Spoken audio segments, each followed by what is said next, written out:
guys, welcome back to another episode of Just Angie. I'm back again. Did you miss me? I hope you did. I know you did. So today we're back with another episode speaking about a topic that it's been an interesting one. It's about, being a firstborn daughter in African households and just unpacking that trauma. I'll let the ladies introduce themselves and then we'll get into it. So starting with the lady on my left. Trauma. Anyways, hi guys. My name is Ciku Mutahi. What would you like to know about me? I'm a student. I'm working as a project manager. I'm born again. I am firstborn and only girl. I have 2 younger brothers. Yeah. Thank you, Ciku. Next. Thank you. My name is Sylvia Mundia. I love Jesus. I'm a firstborn and the only daughter as well. I have 2 younger brothers and I'm in communication and marketing. Thank you, Sylvia. And our best for last. You're right. So my name is Njeri Njoroge. I'm also a firstborn daughter, also an only daughter. I have 2 younger brothers. Professionally, I'm an architect, interior designer, project manager, anything creative, and I'm really, really glad to be here today. Thank you. Yeah, before we started filming, I was actually talking to Njeri and I'm like, the commonality between all you 3, your firstborn daughters with only brothers. And also two brothers. And two brothers. Wow. I just literally realized this when we came. I am a firstborn because I'm an only child and I'm the only daughter. And I think the similarities, you will see as we unpack this topic. So let me set the scene. So anyone can answer.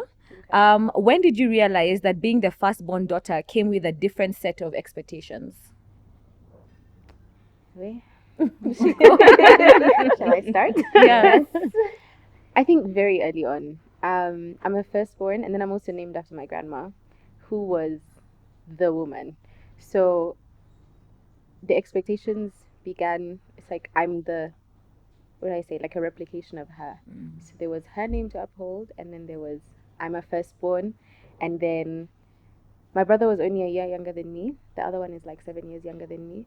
So we were in the same kindergarten with the one who's a year younger than me. And like from kindergarten, we'd be in school, and we used to wear home clothes. So like always have clothes like sports clothes, what. And it's the small things. It was we go to school, he loses his sweater. My mom asks me, Ciku, where's his sweater? I'm like, what do you mean? I'm 5 years old.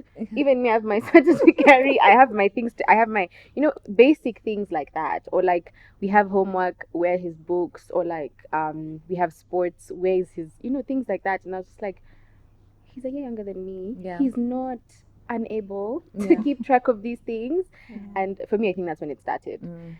So that young became more. Yeah, the more you grew like older. Kindergarten, that's when I remember. Wow. Yeah. Anyone else? Interesting. You wanna go? Yeah. For me, my the first time I like got to understand that there are different responsibilities for me, I think was how my parents affirmed how much of a good example I was. So like they really used to praise me, put me on a pedestal, like, "Hey, you're a good sister." And then now they tell my brother, "Can you kindly, young man, try to to match up?" Because even he was naughty. I was always a good child, always obedient. Oh my goodness! So even I remember even in school, the teachers would honestly, my brother has gone through a lot. But even in school, they used to like tell him, "Why are you not, Why just be obedient and disciplined like your sister," and stuff like that. So I think my parents really put me on a pedestal for a good amount of time and praising and affirming me for every time I do a good thing. But also when I do a bad thing, they're like, you need to set a good example. You have a responsibility in this house. So I think that is like my first memory if I would think about it. And then also now coming again to like taking care of my siblings, or rather, especially the youngest one. I have, I think, an 11 or 12, 13 year age gap between myself and my youngest brother. Yeah. So that was also something else. When he came into the picture, guys. You're like his mom. Not like, in fact, there was even a rumor in our village that this chick has gotten a baby, but they're pretending it's a mom's baby, because I used to go everywhere with my youngest brother. It was like he was like a handbag. We even used to go for parties, and then I tell him, go sit there in the corner. as a teenager. Yeah. And he goes and he sits. Wow. I always used to go everywhere with my brothers. So I think maybe that's among the first memories I have. Yeah. Oh wow. Sylvia. I think mine is very similar, but also slightly different. So first, I'm the first grandchild. Not only am I a firstborn daughter, I'm also the first grandchild of my grandparents, Me too. the ones that I have a relationship with. Yeah. So it was, and then in my family context, my nuclear family, my brother was born when I was 12. So the gap is so big. So I was technically like an only child for a while, but then also with that feeling of firstborn because my cousins were like my siblings. We grew up very closely together. Yes. So many things. I can totally relate to Shiko. I have a cousin also called Shiko, and we were in the same school. And my first memories were just being held responsible for her, for the things that she did, and she was so different from me. I was definitely quieter and more like a homebody. I wasn't outside a lot. She used to be outside all the time. Well, in questions like it's 6 o'clock, where's Shiko? Yeah. And I'm like, I have no idea. Yeah. But somehow that's on you. So I definitely felt a heavy sense of responsibility. But also being put on a pedestal. Like I grew up feeling like a superstar, especially being the first child, you know, and adulting humbles you. You're like, it's even adulting when you become a teenager, and it's like, okay, maybe I'm not. Or like You're was. Oh my God. Yeah. You're lied.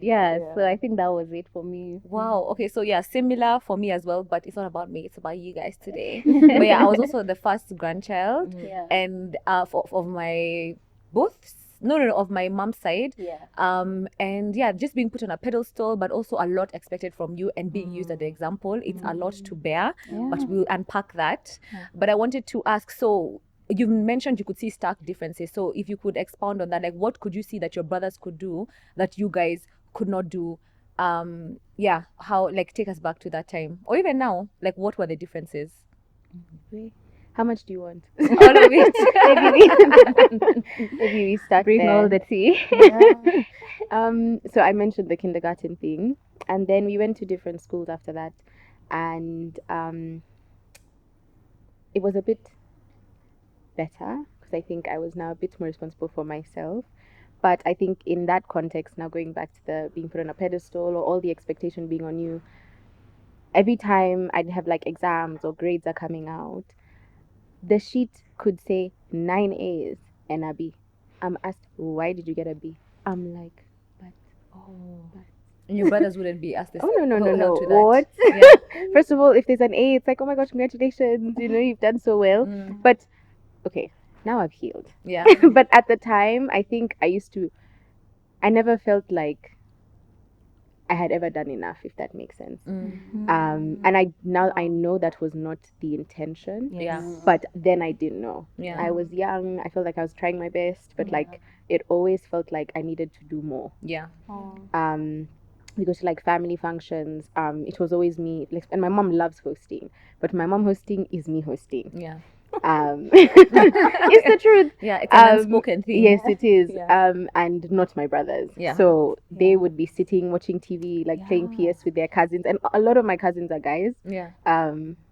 Actually, we're only like 3 or 4 girls. Everyone else is a boy. So they'd sit and be playing games and playing football, and then you're called, and then you're asked, can you go set the table, go do this, the glasses, the meat, the cake. I'm you know those aunties for cake. Yeah. I'm an auntie for cake. Yeah. Yeah. It's true. What else? There's so many different things. Family holidays. I remember we went to the States when I was maybe 10 or 12, around that age. And around the time when my brother was born, the small one. So we didn't go with him, but we went with the other brother. And I remember we get to the airport and I'm holding all the passports. We go to passport control. Okay, mom, dad. Yeah. Like, so yeah, it's like that. And even till now, like very recently, booking things like flights, holidays, things for my brothers, like his, let's say, I don't know, things like logging into the YouTube on the TV. I mean, like It's you. anything. Wow. Like it's almost like sometimes I say it's like people put their brains off and then they call Ciku. You know, it's like they don't wanna think. Yeah. It's just you will figure it out. And type where of do you thing. think that comes from? Like, do you think it's a culture as Africans and also Asians? I think their culture is similar to us. Where do you think our parents were doing it consciously, or do you think it was just an expectation that society had and they moved along with it and didn't question it? I think it's a bit of everything. Yes, there's a traditional aspect. So you're the first person. You're supposed to essentially set an example. That's it's what it is. What it is. I mean, even in the Bible, it talks about the first one out of the womb being the one who opens the womb and whatever. So there are expectations on you. Like that's a reality. I think now what happens is we lose sight of how far we are taking. To what it, extent? you know? Yeah. Because now it's like, okay, fine, you are the firstborn, you have these expectations, but you also have needs as a child. Like, do you really get to be a child? Yeah. You know, you might skip that phase where you can just be like carefree. I think I skipped that phase, and I think it came a bit later, but that's not what we're talking about here. But yeah, it's like at what point you kind of miss out that stage in life where you don't have to be responsible. That's what I think. Yeah. But I think there's beauty to it as well. But I guess we'll get to that. But it taught me a lot. It shaped a lot of my character. When those roles are not put on me, sometimes I feel some type of way. I'm like, why did you, you know? Or like I would have wanted to. It also built in me the ability to do many things that I know a lot of people around me can't do. Like planning full events, like with But the tents can't and they the what. do it? They can. yeah. Maybe they've But not they been given the don't. space. Okay, fair. But let's You say know. I've gone through the, let's say, training Yeah. or practice, and for me it's now second nature. Yeah. Things like planning, things like how things should look, etiquette, things like things like that are just a part Second of me, nature. and maybe they would never have been. Yes. So I mean, there's many The different balance. sides. Yeah. I think Sylvia wanted to say Interesting. something. Yeah, I wanted to say, I think it's definitely culture, but also, I realize like perhaps when our parents had us, they were really young, like they were younger, and it's their first child, so you're navigating like parenting for the first time, and I think part of what forms that culture is the fact that they place so much. They themselves are experiencing this pressure internally to make sure that this child turns out to be the best thing that could happen. Yeah. You know, so they're also navigating their own feelings around parenting and being first-time parents. And God forbid if they're not in great marriages or have good partners, then that just stops to their pressure. So, yeah, I think there's a lot of like nuances that also add to it.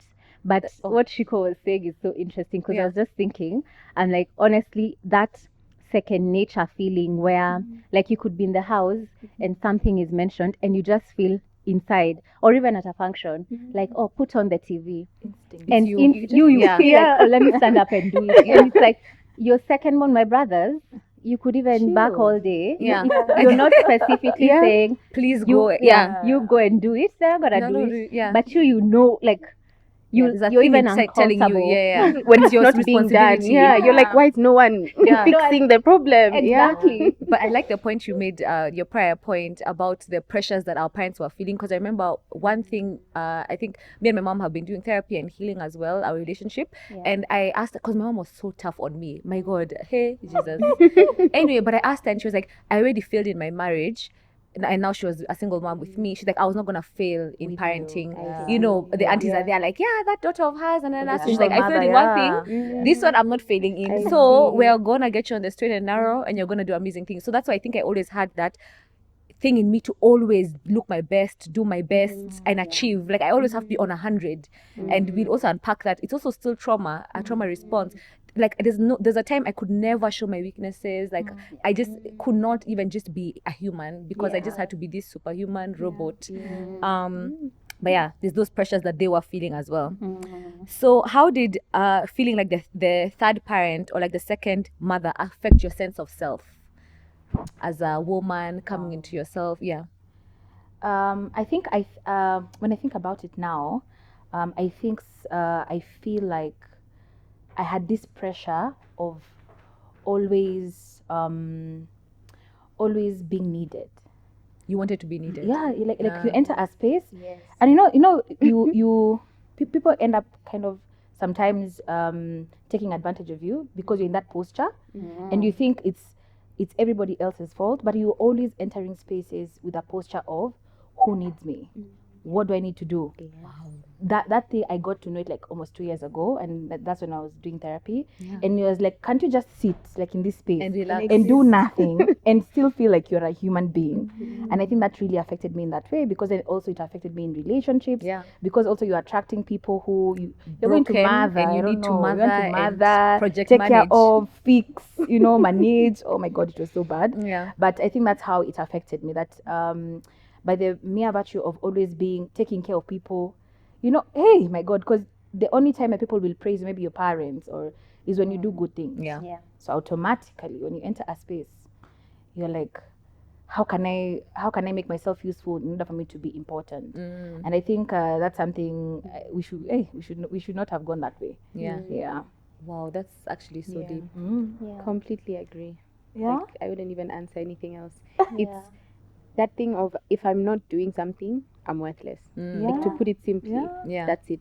That's how I grew up. So when it now got to a point where life got tough, or like if I'm not doing well, I'm worthless. Equating everything to an action or a level or a grade, like for school.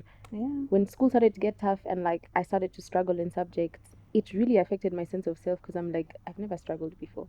I didn't know what failure was. I didn't know, like, because everything I had done before that had to be, as you said, 100%. Like 99 Perfect. Was not acceptable. the worst thing ever.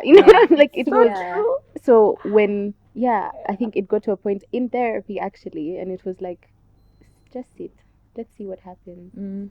And yes, we are healing. And I think we are doing when you better. sit, you give room, because that's the question I asked. Yeah. Is it that they can't do it? You've put in your mind that people cannot do it. Imagine if you sit back, someone will do it. Someone will grab that remote. Someone will plan that trip. Someone will help cut the cake. Yeah. And even like They are capable. Yeah, and even for example, I'm thinking like even sometimes maybe, I don't know, chipping in for your, I don't know, family or siblings. Let's imagine financially. Yeah. You become a serious enabler. Yes. Because Yep. everywhere they know when they enter this space, when Njeri is here, I don't need to work hard. Yep. I don't need to get my own purpose. We are here riding on her purpose and how she's doing things. Yeah. So I think, and I think even that transition, even just transitioning from being, let's just imagine, a people pleaser, or because you end up being a people pleaser if you're trying to always be, if you're trying to always be available or productive, if you're thinking. So you end up being a people pleaser, and when you're trying to transition, that's when you see people are realizing you're destabilizing everybody, because you created a system and a structure around people depending on you to always step up and do things. So I think that's always very interesting. But then now, like for me, my brothers, they really matured when I stopped doing the things that I was doing. Because now you are the enabler. Exactly. You're the enabler. You're trying to enable their lives, their Yeah. bad behavior. Yeah. You're their mother you're not even a mother. Yeah, you're not a You're not mother even a at all. mother. Yeah, you are a sister. You're a sister. And that's it. In fact, I remember there's one day we had, I know my brother is good at this. We had a heated argument, and I was trying to, not the youngest one, the other one that follows me is not like, we just have like a 2 years difference. And when they just told me, I said, calm down, you're not my mom, like you're overdoing. You're overdoing on why are you parenting me at this time, at this hour? And then I said, and I told myself, but nini nanituma? Why am I so focused on correcting this guy's habits? Who corrects me? Yeah. So I think that it's also very interesting to see. Wow. Yeah. Okay, I want us to go a bit deep. Yeah. So, of course, you've all shared similar sentiments. So, it's about putting others first before yourself, prioritizing people's needs before yours. So, were there things you couldn't say, or like needs you suppressed, or like your own personal dreams you delayed because of the role you play in your family? Played or play in your family? Sylvia, who's that? You haven't spoken. For being vulnerable. Certainly. I think, especially, I guess for me, I'd say in the place of things that I suppressed, or things that I should have spoken up about that I didn't speak up about. And I grew up, my family was pretty dysfunctional. Now, thankfully, we are functional because my mom and my stepdad are no longer together. But at the point that I was growing up, it was very dysfunctional. And there were so many times that, and it was modeled. So I think most of these things you see. So I grew up in a place where there was oppression, but we were not talking about it. We were acting like it's not happening, like this is normal or this is real life, this is what life looks like, and you're just going along with it. And what I think is watching that and growing up, seeing like your mom or someone that you love and respect being treated badly really affects your sense of self-worth and how you see yourself and what you think is right in the context of relationship. So I think in many ways, I would say it's only now that I'm actually unlearning how a person is supposed to be treated in relationships. Otherwise, I was very okay with very mediocre, subpar treatment by guys, and even friends, but mostly guys, because that's what I watched and Yeah. that's what I saw take place in my home, and no one said anything. So you learned to suppress your needs Yeah, my needs. as you saw your mom do the same. So you modeled Exactly. the same behavior. Exactly. Wow. Yeah, Yeah. that's deep.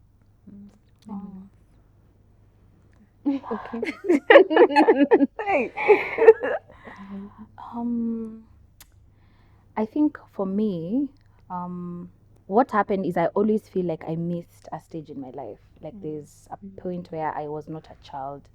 And I don't think it was like when I was a kid. I think it's like from teenagehood and my young adulthood life.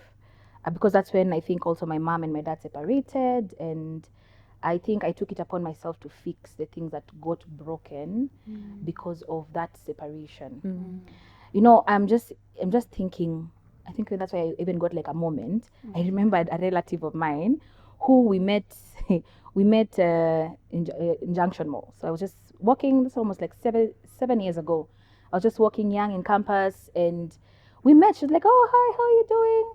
How's your family?" She's like, "Let's go have coffee." And she's somebody I really looked up to because, you know, you hear these people who have really made it, amazing woman, businesswoman, oh, she's so awesome. So we had a conversation with her and now she was asking me, so what's the situation like? For me, I think because my mom was an extremely hardworking woman. My mom was a hard worker. In fact, there's a time when the time she came and told us, what do you think you guys we can do better as parents? Something like that. And we're like, we don't see you. Because when we wake up, you've left. When by the time we're sleeping, you've Still gone. not yet come. My dad, we used to see him there, he's just chilling. But my mom was an overworker, and that's something that I also picked up. So, and I also look up to people who are like overworkers or over successful. But one of the things she told me, which I don't think was very good advice, but it shaped my life for like the next 5 years, was she told me, now I see the situation you're in, and now you see now what is happening, you have to take up this burden. And one of the things she told me, like leave relationships alone for the next few years. When you're done taking care of this youngest sibling, then you can start thinking about settling and doing your life. And the truth is, without knowing, that advice drove my life. I think even the people who I dated, and when I started seeing things are getting serious, I was like, hey. And you know you can't tell them the truth about exactly the Why? you know the reason. the dramatic part of why you're making the decisions that you're making. But that really affected me, and I realized that there are good people who came in my life in terms of relationships, and I just dropped the ball because I felt this is getting too serious and we cannot settle now. I still have like my siblings who I need to take care of, and I would never, because you understand how heavy that burden could be, I would never want to transmit or transfer that burden to somebody else. So I think I always feel that, but also I sometimes now because I take care of my brother. I've been taking care of my brother for a while. Is sometimes now when I look at him again, you see the person who came when he was a kid and the many issues he had, and then you look at him now and you're like, okay, yes, there's this loss, but then you're like, this is such a good young man. So there's such, it paid off. You're like, yes, it was crazy, but because even sometimes we speak about how our lives sometimes are not for ourselves. Answer that one. And I feel like when I look at him, then it's like a plus. But I think for me in my journey, it was the fact that I feel like I had to give up years of my life just to be a second parent or be, something like that. Wow. Yeah. That's deep.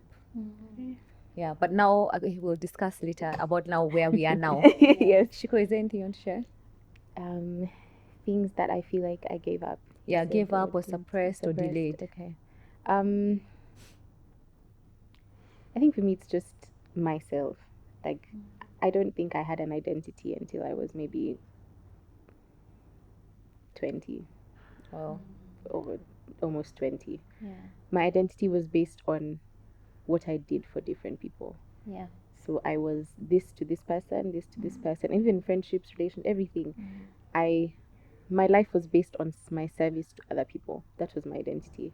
So I couldn't say Shiko is like that statement. I never had a statement for it until like just recently. Yeah, so every part of my, maybe not every, but my identity at its core only came out much later, when I had to consciously break out of that mold. Like, Yeah. I think there's that. The other one is asking for help. I learned how to ask for help like yesterday. That's me as well. And even now I Yeah. still struggle Yeah. because in my mind I've always been expected to figure things out. Yeah. So I must figure it out. Yeah. And if I don't figure it out, I have failed, and we can't fail. Yeah. So like God.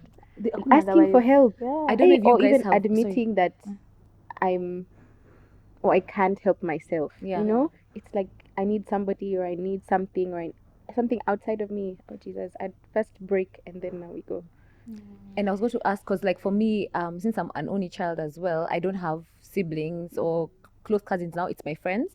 So my friends, like long-term friends, would one time we're having a conversation. She's like, Althea, you've never called me, but like when you're sad or when something is, you know how friendships calling you like, please help me with this and I just realized, because I was always used to figuring things out on my own. Like I don't know how to call anybody to ask for even.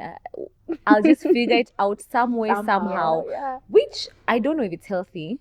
Because you need community, you need people around you. Would you process whatever you're going through, or are you just suppressing and kind of moving on? I think I would suppress and move on, figure it out. Like but I think it's just also how I was raised. I remember this. This is not about me, but when I went to university for my master's, I had now broken up with my long-term boyfriend. Yeah. So it was it's been 4.5 years. It's a long time, but now school was starting. Yeah. So of course I called my mom. She comforted me for like one day. Then the next day she was like, "Well, your father has paid thousands of pounds. Please get it together." That's how I was. Wipe those tears and go and sit in that class and take your notes, and you better pass. So that's how I've been raised. 24 hours So it's 25 hours. What is heartbreak? It's okay. What is Keep it moving. So I've just learned. You dust yourself off and and keep it going and keep it pushing. So that's asking for help. But are you now learning to ask for help? Yes, and to what you said about like not allowing your, or not asking. Yeah. A friend of mine told me, it's actually Makena, and she said, when you don't ask for help or you don't share what you're going through, you don't give me the opportunity to show up for you as a friend. That broke my heart. Yeah. I was just like, yo, okay, now we have to speak. Oh Jesus. But it's a process and I'm learning. But I think once I saw it that way, like looking at the other side and the other person and the relationship needing to be two ways. And I can't always be the one listening to your problems. You also need to hear a bit of mine, and we figure it out together. It's, I don't know, I can't say it's fun. Yeah. But I think it's alleviated certain burdens off of me, which I really appreciate. And I'm learning how to do that in a few of my newer relationships. Yeah, and that's actually touches on to the next question I was going to ask, because a lot of how we have grown up shapes how we show up in the world, relationships that we have with friends, romantic relationships. So I wanted to ask, and I think we've touched on it, but you can go further for those who haven't, like being raised as as a firstborn daughter, and the I don't really say it's trauma, but like what you went through, the experience. Have you seen it showing up in like romantic relationships? How has it shown up? And are you, people have mentioned therapy, like are you in therapy now to work through it, recognize it? Just want to hear your thoughts on that. So you can start, since Dorcas has looked at you and you to have laughed. Why have you looked at me like that? What stories? I don't know what you're talking about, girl. Never dated. No. Wow. So definitely. I think I was just thinking, like a former me, or like a slightly older version of me, would be like healthy things that people do for you in relationship, or people who love you, like call you to check up on you, or I don't know, would be somewhat like triggering, or it's like, okay, are you doing this with the expectation that I also have to do this back? Like, because there's that performative thing that Yeah. sort of starts to grow in you, because you're used to to showing up in a way that's in your head it's marked. Yeah. So for me it was I feel like I'm still unpacking even how I show up in the context of romantic relationships, because there's the element of what I saw modeled. And I think one of the things that I can very clearly remember in previous scenarios was just wanting to be the one who holds the power, like in any relationship. Like, so you can't hurt me that much. You know, so I'll be there, but there's and you know I'm soft. Like I'm not. It's not in It's not natural. It's not in yeah, and it's not even the way that it would show up. It's not in like aggressive, aggressive way, but there's just like this guard and this place that I'm like, we can't cross here. Yeah. And then also I'd find like I remember like my first ever relationship. In that relationship I dated this guy. It was in uni. I dated him for maybe like 6 months. It was a pretty short relationship, but I was so heartbroken after we broke up for so long. And I remember thinking, why am I not being able to get over this person? And that's when that thing formed. So you kind of learn unhealthy ways of coping with the things that are coming at you, because also that's what happens with you as a firstborn, at least for me. When I found myself, because as I told you, it's a stepdad, so I grew up with my grandparents, moved in with my mom and stepdad. I found him, this is his personality. I adapted to whatever that drama was, and just was like, okay, this is life now. So there's that. I moved to a new school. I coped with that new school. So there's you're always kind of finding ways to cope, and a lot of them are unhealthy. Yes. Yeah, so Okay. I'm still navigating that. Yeah. No, it takes time Yeah. time to navigate. Yeah. I think for me it was boundaries. One of the things is I realized I really lacked boundaries, and not just in my relationships, also in my friendships. Okay, so generally, if we don't know each other in the marketplace or whatever, I don't care about you. There are things I need to do. But when the minute you come close, like you come close into my circle, so my siblings, my parents, my very close friends, they had no boundaries. In fact, one of the biggest breakout in terms of friendships that I had was because I used to let people who are close to me do whatever they wanted.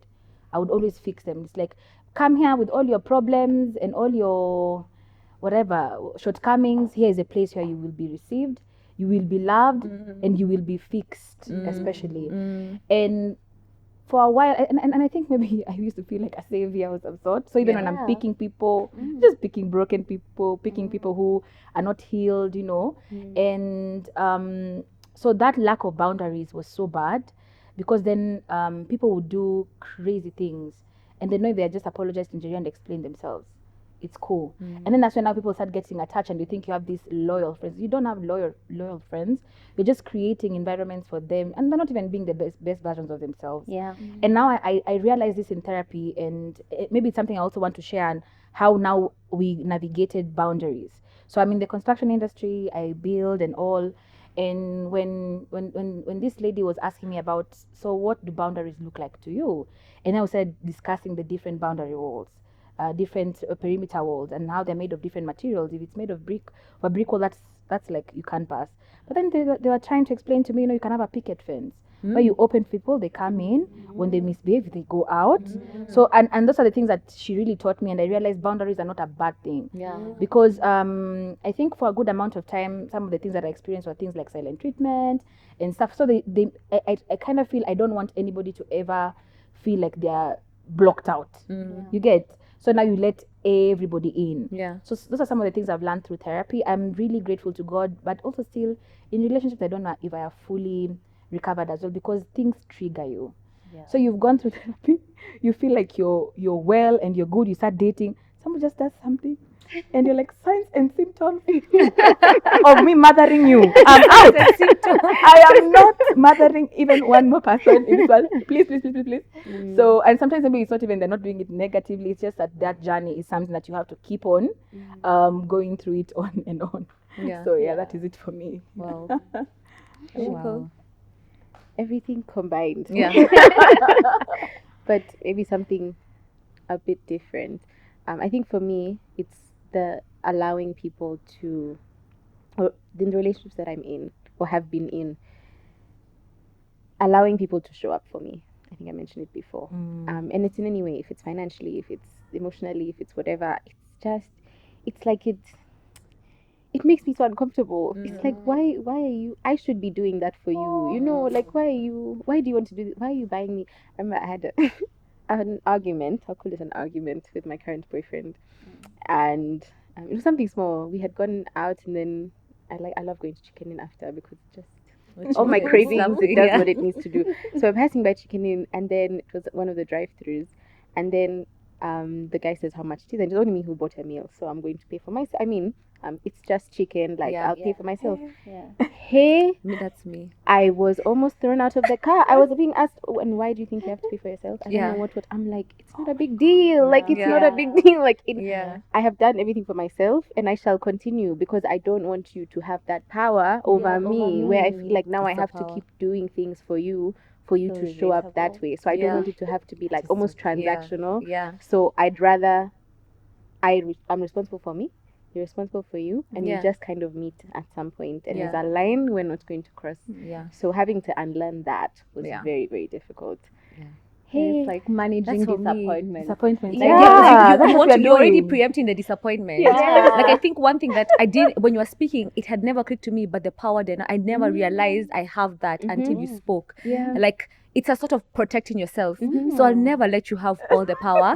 So that's why I'll make sure I'm good financially, I'm good emotionally. Like, I need you for nothing. And when I've cut you off, I can cut you off. And I'll be fine. I don't have time for healing at 20 years of crying. You're here because I chose you, not because I need you. And in marriage, you can't even have that mindset. Like, I'm learning and unlearning so much, because marriage is for life and we are one. That's what Matu keeps telling me. But that's actually really scary. Like, even you saying that, like, my heart, because I'm just like, I mean, that takes so much vulnerability. So much, like, you have to be so open. And that's really, really scary, which is, you have to marry the right person. You do. And for me, I think because I have the trauma of seeing a lot of marriages around me fail, and also my parents' marriage failed.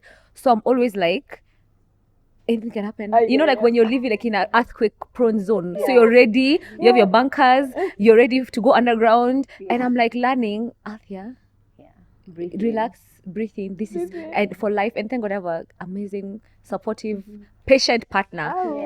But all these things are from our childhood, guys, and like how we grew up. And I think, Sylvia, you said something there about being vulnerable and how that's difficult. And I think for me, I realized it came from feeling like, because I never showed up as myself, I was rejected. Does that make sense? Like, nobody told me you're bad, but because the good that they praised was not my true self, it was performative. It was performative. When I entered relationships, I'm now like, I don't even want to show my true self, because what if you don't It's not like accepted. it? That's true. Wow.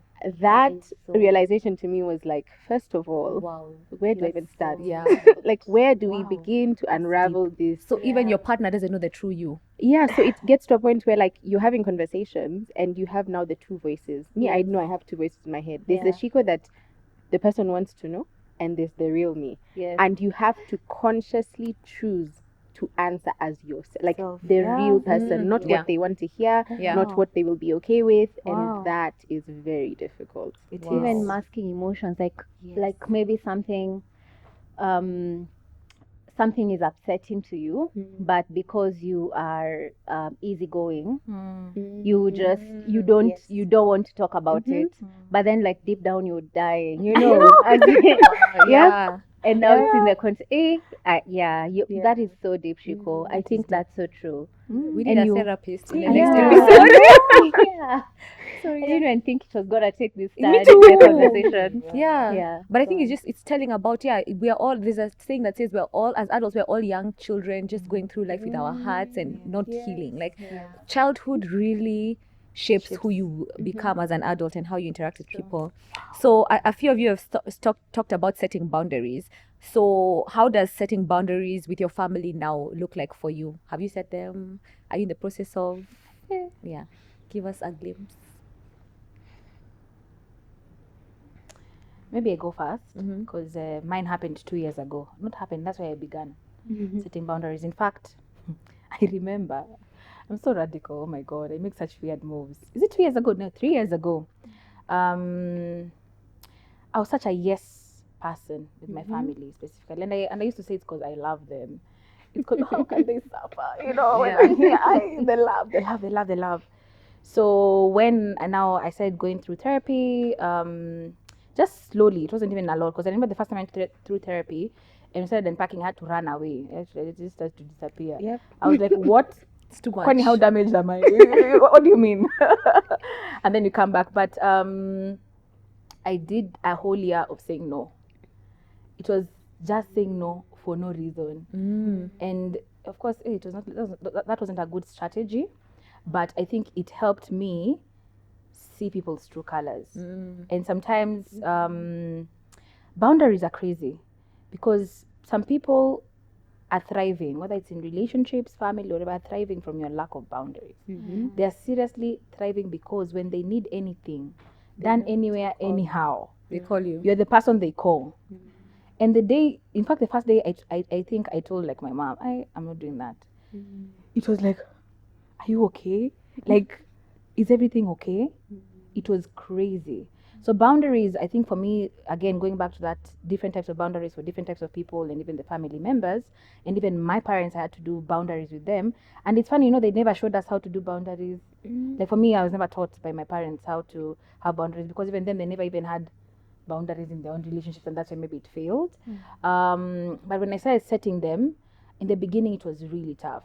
It really strained our relationship because I was so deep into the yes person, so deep into the being the yes man, that just one day saying no, and it was very uncomfortable for me as well to just sit and say no, I'm not doing it, and then imagine I'm not sleeping. I've said no for something that I shouldn't be doing, and I'm not sleeping. Can you imagine, guys? Yeah. I'm the one who's not sleeping. Yeah. But it was good because then after that, things like people going and now depending on God. You're not God. In fact, when one of the things that showed me clearly, kind of my lack of boundaries when I did a course with Wanja Gates of Wealth. So we were just learning things like TRAs, track, review, and assess your finances over a period of time. And so then I took the app Money Manager, and then I was putting all my expenses, and then you categorize them. Of course, you do. Like now I had a whole category called giving. In fact, she told me you have to put a category called giving because you are really giving. You're the giver. You're the givee. Guys. So over like a period of 6 months, I'm just inputting. I'm doing my own things, just living life. And she said, come, let's have a conversation about your finances. And then now she was putting them in percentages and the amount of money that goes into just giving and giving and giving. And then she told me, and then she gave an example of when you're trying to be El Shaddai, you shall surely die. Nice. And it was real because, she just told me, look at the amount of money you're making. Yeah. And then look at the kind of life you're living. There is no way you are this person. And then now a percentage, almost like 70% of what you're making, Yeah, you're giving. and sometimes even now it's not even family. It was more. Wow. And it's not just family. Yeah. It's like a thing that you have of just uko tu. Sawa Mary Magdalene. I feel so sad when I remember that version of myself. Yeah. But I think that lack of boundaries Yeah. are the kind of things that it does, and setting boundaries does hurt people, but also setting boundaries allows them to be the best versions of themselves. Yes. Yeah. Right now, these people, they're the ones who are asking me, what do you need? Yeah. What do you want? And I think that's when now we have to we're not gods. Yes, we came out we were the first children in our families. Yes, there's responsibilities and leadership that come with us, but then part of leadership, I think, is to allow the people who you have been put to lead to also become the best versions of themselves, and enabling is not the way. Yeah. So yeah. Wow. 70%. It was more. That's a lot of money. Yeah, I know. Yeah. Mine is pretty similar. It's definitely not been easy, and it's not today I'm done. Every day it's a battle. Yeah. Because someone will cross, and then you have to now get yourself to correct them, to kick them out, so that they can now come back in. Yeah. It's every single day my you have to God. fight almost your nature to just allow it to happen. Oh Yeah. wow. Yeah, it's Yeah. like growing up. Anything anyone did to me is fine, but the moment I do something that they didn't expect. Mm. Oh, the world is coming down. The world is burning. Something is wrong. Yeah. But when it's me, I never used to make anything of it. When I started to, it was not received well. What? Put the boundaries. Yeah. Give us an example of a boundary. An example of a boundary. It's something simple like we'd have like my mom still loves hosting, so we'll still have guests over, and then she's telling me to set the table, and I say, why can't my brother do it? Yeah. Then Or look, just you know don't be there that day. Just Yeah. like, oh, by the way, I had plans with whoever. Strategy. Yeah. I love it. or like things like that, and then she looks at you. She says, "Let me not say anything today." Yeah. But then you say it enough times. One day he set the table. I Yes. said, "Wow, Wow. you know how to set a table." Yeah. And it's small things like that. Like I think he's in the UK, so I think when he was first going, there was something about his ticket, and he had to change it. So now I changed it. The next time I said, "No, I'm not changing it," Yeah. Can do it. and he changed it. Yeah. I asked Sophie about They're like the whole capable. YouTube thing Yeah. and like you putting Yeah. login for the TV so people can watch Netflix. What I said, no. Yeah. Will you not watch TV? So you'll find a way to watch TV. Yeah. And they did. So it's one of those things where as you put them, you realize you are doing things for people Yes. that they were not incapable of doing. doing. Exactly. You are enabling Yes. incompetency. Exactly. That's That's what what it is. Yeah, Yeah. you're enabling incompetence. That's what it is. That's actually it. Wow. But it's hard. Yeah. It's hard. Yeah. Setting boundaries is it's not comfortable Yeah. because you're telling someone no, Yeah. but it must be done. Yeah. Yeah, me, I'm the queen of boundaries. now I love a boundary. So as we wrap it up, I think I have two questions. Do you think society is ready to have conversations about generational healing and fairness in family dynamics, especially in African households? Do you think they're ready? Or like our mothers, are they ready for that conversation? I think they are becoming more and more open. Yeah. And part of what has aided that process, I'd say, is the fact that millennials and Gen Z and the Because of younger Gen Z. people are very vocal about their needs. And I really applaud someone who is able. I mean, one of the things that you can really do for your child is to help them know themselves early. Yeah. So there are people, there are parents who are raising kids who are that self-aware, and these are like people who are talking about it, even being able to have conversations like this, like they're really healing. Like you start to feel like, or think about things. Going for therapy is also doing wonders. Like Yeah. you start to think about things that you would not ordinarily think about, Yeah. and it forces you to have the conversations with your parents that are pretty difficult. Yeah. So I think I'd say yes to an extent. Okay. Yeah. Any other perspectives? I think for me, the fact that now most of us who went through that stage with our parents are now becoming parents, I think Yeah. people are getting more intentional. I think Yeah. I see that with my friends who have become parents, and those conversations. Like one of my friends tells me she has daughters. She's like, I think also how she went through her own version of being too much responsibility being put on her. She says when she goes somewhere with her daughter, she tells her, you take care of your sister and you take care of your sister. Yeah, both of you. Hakuna So things to do important. with Yes. that you're the firstborn, and then even sometimes come to think about it, guys.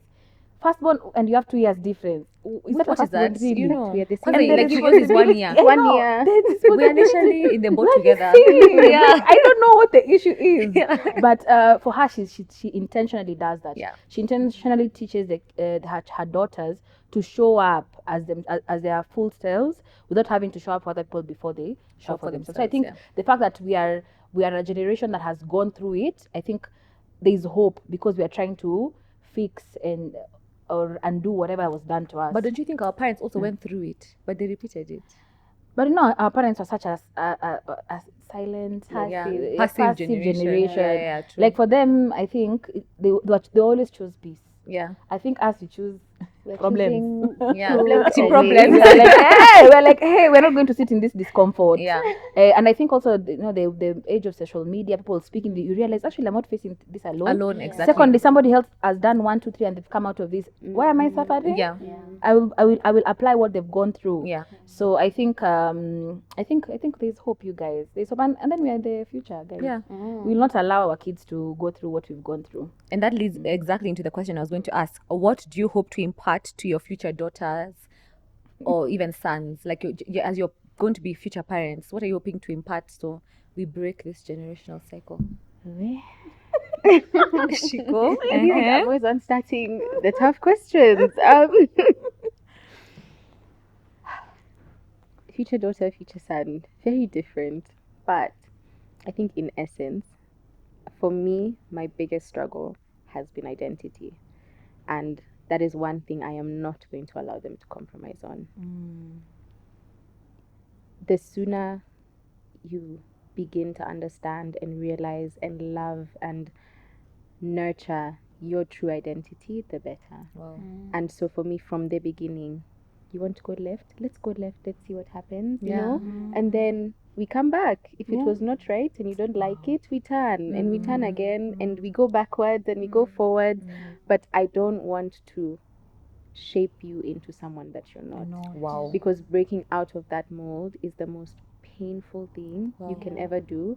And then beginning to now learn yourself when you're so far along in life, it's like almost like a quarter life or like an eighth life crisis. You know, you're like, now I'm starting from zero. All those years, what was I doing? You know, so for me, that's it.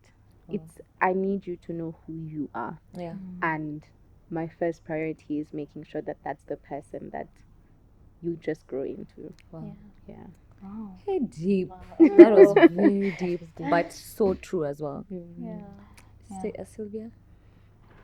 I think for me, and it's interesting because it's like we're picking on our greatest pain points. Yeah. So, for me, what I will impart to my sons and daughters is the ability to speak hard truths.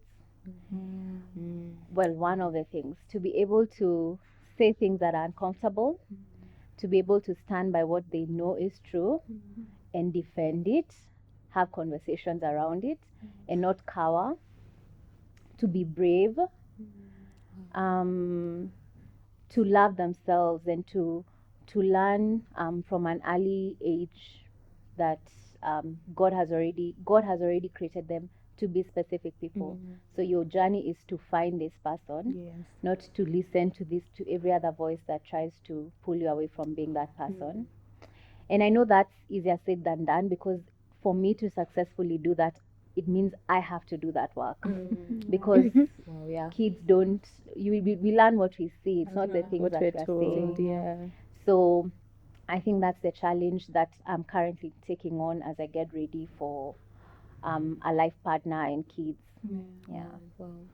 And we wish you all the best in that journey of doing that work. Thank you. Already even realizing it is half the battle. Yes. You know, some people don't realize they're broken, and then they're just going through the world thinking they're perfect. So already having that realization that, okay, this is something I have to work on to not pass it on, it's already a good step in the right direction. Thank you. And I think even as we are talking about not passing it on, I see a pattern in my generations of, especially the women, if we're talking about my daughter, of never filling your cup. Never, in fact, not you know, you always say you cannot pour from an empty cup. For us, is our cup even is there a cup? Like you just pouring. You are here to pour. There's no cup. So maybe it's just saying, get a cup. Can feel it. Yeah. It's true. And then feel, because I'm telling you, the last 2 years of me feeling into myself, I think I can say are some of the best years of my life. Wow. Because then you get to see yourself. Then you're not waiting for somebody to tell you you're excellent. You know that you're excellent. Yeah. Then you're walking in the confidence of who you know that you are. So for me, maybe for my daughter especially, is that please have a cup first, because generationally we don't have that very many cups. I took the first one 3 years ago. So get your cup, and it should be big and beautiful, like a Stanley. It should be called A big cup. Stanley. Yeah. Get a cup. Feel.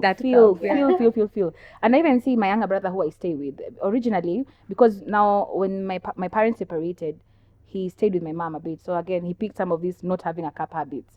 And even now, when he was a bit younger, he's with kids, but he wants to give out everything. You know, I told my brother, get serious. You cannot be in a position where your work is to just give everything and you're left with nothing. And I saw it from you.